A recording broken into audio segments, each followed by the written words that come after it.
ណាសុំជួយបងអត់ទាំងពីរឲ្យស្រឡាញ់គ្នាជារៀងតារារៀងទឹក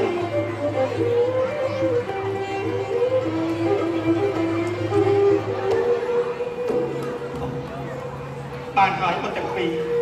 គាត់ឆាប់តោងស្បៃគាត់ត្រីយើងចុះណាដើម្បីព្រមដល់ចុះទៅថាប្រជុំនេះអរប្រគុណណាស់ក្រាបទូល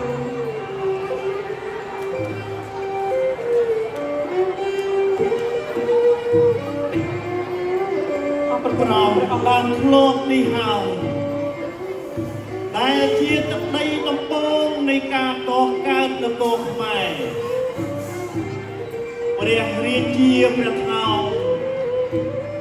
គឺរាជាដំបូងបង្អស់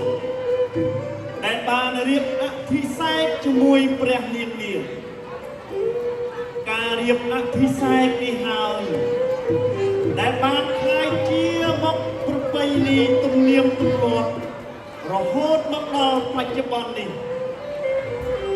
ដូច្នេះទើបរាល់ការរៀបអាពាហ៍ពិពាហ៍តែងតែមានពិធីព្រះថោងតោងស្បៃជានិច្ចថ្ងៃ11កើតខែពិសា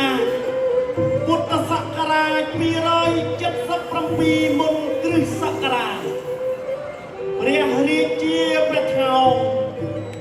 បានជួបគោរមងារជាព្រះចៅកំពូលក្រុងកម្ពុជាធិបតី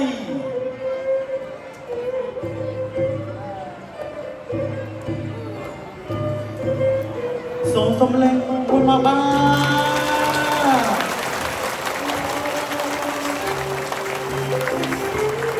ឡើងមើលបងប្អូន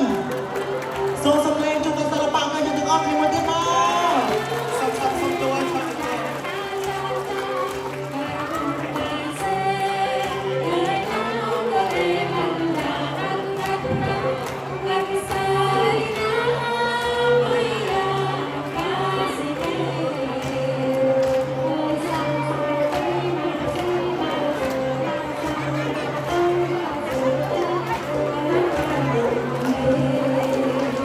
lên loạt cái số tại đây mà bọn mình không qua